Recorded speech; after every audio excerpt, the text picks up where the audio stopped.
আসসালামু আলাইকুম এভরিওয়ান, কেমন আছেন আপনারা? এটা হচ্ছে গোপালগঞ্জ শহর। এখন আমি মেডিকেল কলেজে যাব।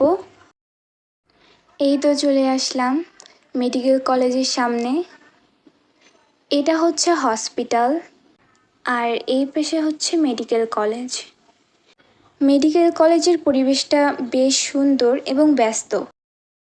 চারিপাশে সবসময় ছাত্রছাত্রী, রোগী দেখাই যায়। আজকে আমারও এখানে আসার একটা কারণ আছে।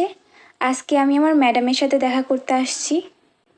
মেডিকেলের এই পরিবেশটা সবসময়ই আলাদা একটা অনুভূতি সৃষ্টি করে।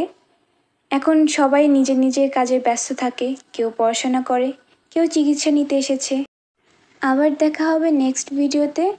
আপনারা ভিডিওর সঙ্গেই থাকবেন। আশা করি আজকের ছোট্ট ভ্রমণটা আপনাদের ভালো লেগেছে। আবার দেখা হবে অন্য কোনো ভিডিওতে। খোদা হাফেজ।